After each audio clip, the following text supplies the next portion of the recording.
This is a very first simple question.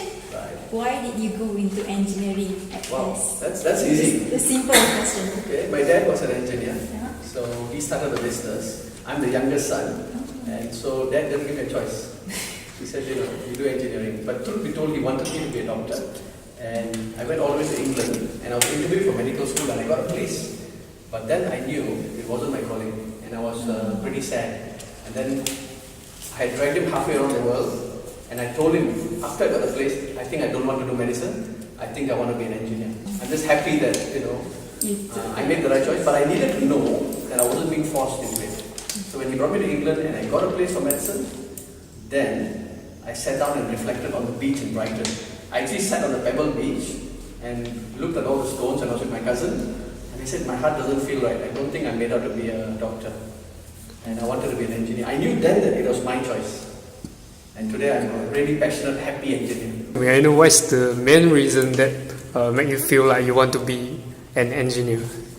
Well, then it was a matter of dad having a business, and it was what I knew how to do.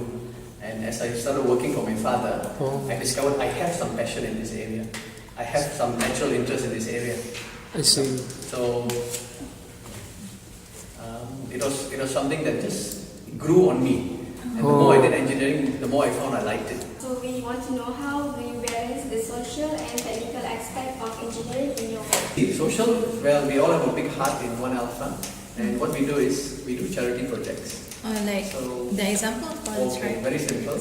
I like trekking, so I was in Nepal, and in Nepal I found a lot of children need help.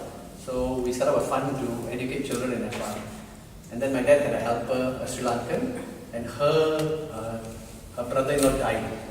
So I immediately started to take the responsibility to pay a set amount of money every month so that the children can continue to study. Wow. And then in JB we took part in an outreach program to help the orang asli. And then we moved our main office to Kuala Lumpur. And when we did that, we found there was a lot of charities in Kuala Lumpur. And somebody introduced me to a charity called Dignity for Children. Oh, And since I started working with children and education, my heart started to sing. And I said to myself, that's my purpose. My purpose is to use engineering as a background to grow the business, and most of the cash flow can now fund projects.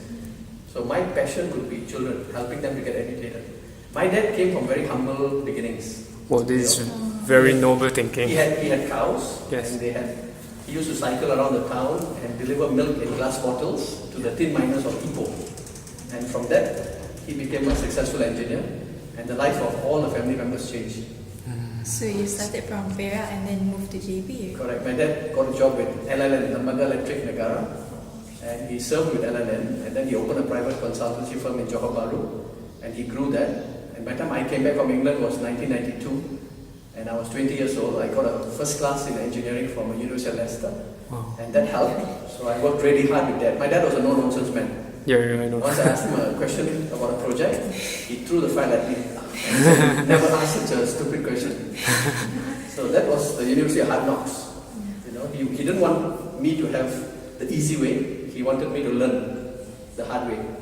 And now 20, 30 years later, there's not much in electrical engineering that I cannot do. But I'm not blowing my horn. It's because I have been doing it for so long. This is like M&E, so it's like you have a partnership, is it? Business belongs to me, and we have subsidiaries now. We have M&E, we have electrical services. So in Malaysia, we are the first company that has a training company, a consultancy firm, a separate electrical services company, a separate energy management company, and we now have a trading company. So we are diversified. Oh, it's growing bigger. The group is growing, I'm very happy to say that. Yeah. But I really think what is driving it is the charity. I believe this charity is the fuel of business. So the more we give, the more our business grows. And our business has been growing every year for the last 20 years. And if you ask me why, I said because me and my wife are not into the business for ourselves. We like a simple, peaceful life. If you want to accumulate a lot of material things, you're going to find that those things need a lot of attention. But now we are finding that the less we have, the happier we are. So we look at each other and said, what do we do with all the money? Help others. Yeah, you came with very good intention. And when you're not attached to money, guess what? People give you more money. Yeah. So you try it. If you have $1 in your pocket and you're hungry, you haven't eaten the whole day, give that 1 ringgit away, and then magic will happen. So this is a question about, I read about one alpha group, and one of the project that I read is about Bodaiju residents in Phnom Penh, Cambodia. Is Yes. it? So can you briefly tell us about the grants and project, about how did you decide to take it in Cambodia? This whole project, I give credit to my partner. I have a mechanical IR partner, Andy Go, and he secured the project, and he went to Cambodia, and it was a bit dangerous, but he managed it. So he handled the whole thing. He just said, shall I do it? I said, Andy, you're the managing director of M&E, you decide. I have not been to Cambodia. So he took on the project and he's delivered it successfully, and now he's back with us. And I prefer to do projects in Malaysia for the time being. It's electrical. Yes, I got a first in electrical power. My personal area is power.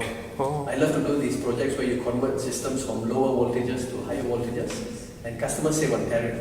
And the area that I have gone into in detail is tariff, because I believe that with the tariff, many customers do not know they can get a cheaper price from Tenaga. And we have uncovered this. I don't want to tell you all the stories, but it's all on the website. Okay. OneAlphaGroup.com. Energy management mostly, right? Yes, and so we are having more fun playing in energy management. In fact, I just came from a meeting and we're just commissioning a new website called OneAlphaEnergy.com. So it looks like energy management is going to be a big thing for Malaysia, because Malaysian factories are not optimized. If you go to Japan, the government has a mandate that all industry must reduce their total electricity or energy bill by 1% every year. An inefficient factory operation in Japan. But in Malaysia, sad to say, you can take 10 factories, throw a stone at many of them, and you walk in and you can see things that are not correct. I give you simple examples. Air pipes, right? Yeah. They have air compressors. They use 90-degree bends. When you make it a 45-degree bend, you save so much energy. Simple things like that. And there's still places like hotels that have hot water pipes that are not clamped, that are not insulated. So they're losing energy all the time. What do you think is what is the main reason to make this happens in Malaysia? Is it from the education or? That's a hard one. I don't want to say something to make my peers look bad. Yeah. I think the M&E consultants should aim higher. Should use latest technology. Technologies are there, but many of them are old school. They are designing the way they used to. You can still find new projects in this year, 2018, that are using conventional fluorescent lights. When we all know that there are T5s, T8s, there's compact fluorescents, there's LEDs, but you still find consultants prescribing old technology. I mean, like they don't go for the innovation that. Correct.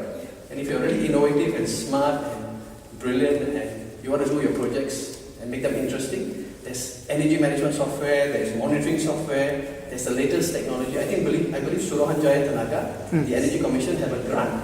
If you upgrade your chiller, they give you a certain percentage of money back. I see. So the government wants to reduce the carbon footprint in Malaysia because they want to reduce the amount of money going out of the country when we import coal. So they have started some great initiatives like the efficient use of electricity. That regulation was passed in November or December 2008. And today, any factory or a consumer of power that is using more than 500,000 kilowatt hours have to engage in energy management. So that's a step in the right direction, but my question is, why not set the bar a little bit lower? Anyone who's using more than 300,000 kilowatt hours, why not make it compulsory for them to have an energy manager? The job of the energy manager is then to uncover the areas in their factory that are not efficient and how to further reduce. Okay, it's a very good suggestion. Hope they will see this. It's fun. I believe that everything you do should be fun, but it should benefit the people, benefit the country, and engineers should learn to be more innovative. Yeah, that's very important. It's just like a non-stop learning process. Exactly. If you enjoy engineering, it's like, someone says to me, you can never finish learning electrical calculations. I said, true. It keeps updating. And there's software, there are tools that you can use to do better and better designs. So as young engineers, you guys are here at the right time. The wave of technology is upon all of us. Embrace it, ride this wave, and create wonderful designs that will continue to inspire. Please don't be old school. Yeah, okay. And one more very, very sad thing I will say is a lot of the engineers that are professional are not very interested to help those become professional under them. I've come across cases where an engineer came to me recently to certify her designs and drawings for her submission to become a professional. And I said, what about your boss? Boss won't sign. Guess why? Why do you think the boss won't sign? Competitors. He's scared that his staff will become his competitor. Oh. That's really small thinking, right? Yeah. The more you help someone to come up, will that person ever take away from you? You have a 30-year advantage on them. Can they ever be a real threat to you? No. But they're, kecil hati, small-hearted, they don't want to help. So I believe in mentoring, I believe in helping, because if you help them, number one, no one else is doing it. Number two, they come up and the hope is that they will also help others. The question, for your company, Right? what are the characteristics you find to hire a young engineer? Okay, good question. I don't believe in the paper, right? I don't believe in the qualifications. I don't believe in your CGPA. Yeah. I believe in attitude and a good command of English. Two things I look for. Everything else can be taught. Because the world, let's face it, a lot of the best technology in the world is in English. So if you can speak good English and you have a good attitude, you're willing to learn, everything else can be taught. I can teach you all the calculations you need for electrical within 2 hours. Wow. Seriously? I'm not kidding. I will derive from first principles all the formulas you need to design and size transformers and switchgears and cables and do the costing, the bills of quantities within 2 hours. Wow. Because it's for me it's easy, it comes naturally, and I love doing it. The more you teach someone something, The more you remember. exactly. I have come across one young engineer, and I taught him things, and then I realized this guy kept everything to himself. And I just smiled because he's going to find out that, if you think there's not enough in the world, then you have this thing called scarcity. You want to hold it all within you. But the more you want to hold stuff within you, the universe, the law of attraction, won't work. The more you're a giver, abundance, train everybody and teach everyone and give everything away, what happens? More comes. Correct. We learn from each other. Yes. And it's fun, it's happy. Once you believe that the world has enough for everybody, Yeah. you don't feel threatened, you don't feel scared, you don't feel the need to hoard, you don't feel the need to keep things with yourself. You put your guard down and then you start to learn to consume only what you need. And when you only consume what you need, guess what? There's enough for everyone. Gandhi said it, right? You've heard Gandhi's quote? There's enough in this world for everybody's needs, but there's not enough in the world for everyone's greed. And it's so true. Yeah. If everybody can just take what they need, wow. And you young people today amaze me because you're born with the heart to look after the planet. So a lot needs to be done to look after this planet. A lot has gone wrong in the last 100 years. But I believe it's never too late. Never too late to really put an end to plastic. Never too late to really start treating animals better. Have you ever had a mentor that what did you learn from him or her? My father, without a doubt, my father. A tough man, a man who grew up. His father passed away when he was a teenager, and he's the eldest boy in the family with many mouths to feed, many brothers and sisters, 5 or 7, and it's tough from a young age. So he instilled in me the values of being hardworking. Number one, I don't tolerate people who are lazy, right? And he instilled in me the value that you become the person that can help others. My dad did a lot of projects for others. Whenever we did any projects to benefit any rumah sembahyang, any charity home, any church, any temple, we never charged fees. And my dad became a member of the Sikh community, the Punjabi community, and he did a lot of projects within the community to uplift the community. So if you say mentor, there's only one strong mentor in my life, my dad.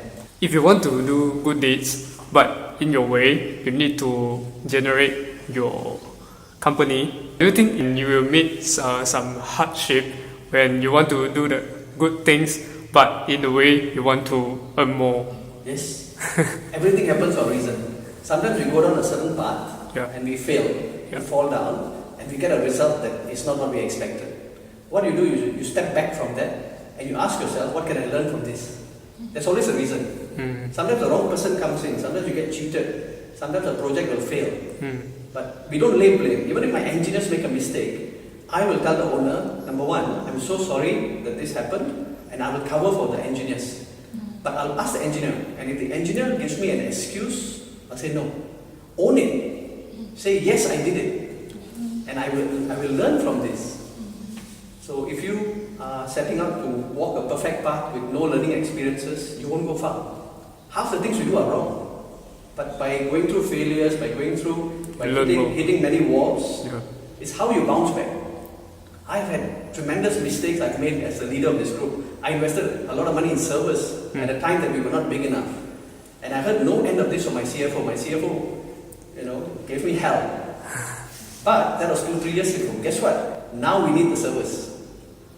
So sometimes my ideas are before their time. So I'm just happy that we are growing every year, and we aim to become well known in Southeast Asia, because you do know that we can practice within Southeast Asia, right? Yeah. As an ASEAN engineer. So if you go to ASEAN countries, you go to Vietnam, Laos, Thailand, Philippines, Cambodia, all these countries need a lot of help. So as engineers, we have a duty of care to uplift society. And it's not just writing your essays when you go for your exams. You got to live it, eat it, breathe it. You got to mean it. You got to look at a project and say, okay, we need to build a school here. We need to build a village here. And there are a lot of people with money and a lot of people who want to help. But guess what they're looking for? They're looking for someone to take the initiative, someone to start the project. They just want to contribute, but you do the work. You do that. So you guys are engineers, budding engineers. So keep your values with you. The one thing I learned very early with my father is, in engineering you can also lose your heart, and you can allow yourself to be totally lose your values. Because currently there's a lot of corruption in the market. I hate to talk about this, but I have to. As you become successful, people will come to you and they'll try and compromise your principles. So you need to have really strong principles. And I always tell people who want my favors, I'll say, I'll help you. But, I won't be compromised. I'll do what I'm reasonably able to do within my bounds. But please never ask me to go beyond that. Because once they buy me, you lose everything. This, and I cannot grow this. So you got to be black and white about your values, what is right and what is wrong. And no matter how tempting it is to allow certain things to come into your life, just say no. And the young people today, I'm impressed because you guys are quite steadfast in your values. So that's your anchor. Hold on to that, never let that go. Each of you will be a shining star. Training is it you give internship or training after I have a huge intern program in One Alpha. We have offices in Kuala Lumpur and Johor Bahru, and we have gone to universities, we have registered ourselves. We take training, we take interns as many as we can fit in the office. It might be that there are more engineers in Kuala Lumpur that are suitable to mentor you, and it's worth your while to rent a room in PJ and be part of us. And we can even help you to rent a room in Ara Damansara where we are. It's worth being in our space because our engineers are doing projects in Pengerang, in Malacca, in Kuala Lumpur, in so many projects. So as long as you're ready to cut your teeth on real project work, come. Any law or regulations that can constrict your project? Is there any? Not really. No. But I think the laws in Malaysia need to be amended. There's a lot of things that are slightly outdated from our regulations. If you look at some of the regulations, they go back more than 20 years. So, electricity regulations, the Electricity Supply Act, the Board of Engineers, I'm glad there are changes being made. Like recently they've passed an amendment that engineers are now allowed to advertise. No, that's a good thing. The changes that are coming are good, but my concern is they're not enough. Sometimes it's great to throw the whole thing in the bin and write a new act totally. Because there are a lot of regulations that are vague. Give you an example, Electricity Supply Act, Electricity Supply Regulations are very vague about the role of a chargeman. The role, I'm a visiting engineer, I'm a chargeman. You have, maybe those days you had simple installations. Today you've got an installation that is that is a mixed development, and you've got a large size with many different incoming feeders from Tenaga. You've got many generator sets. So you need to ask the authorities to be clear, how many licenses are required? How many chargemen are required? How many visits are required from the visiting engineer? And the more I go through the regulations in detail, the more I find loopholes and grey areas. And guess what happens when the regulations are not clear? People make up their own rules. If the rules are not clear, people tend to make up what they understand to be the rules. And then you get grey areas, you get different people practicing different versions of the same regulations. So that's messy, right? clarity leads to power. If you want to be really powerful, aim to be clear. This is just the end of the interview. Thank you. Right. I'm very Thank honored you. and happy to be here to share what I know with all of you. Thank you. Thank you. This is Thank you. There's 3 choices. Thank you so much. Thank you so much. Thank you. I appreciate that. Thank you.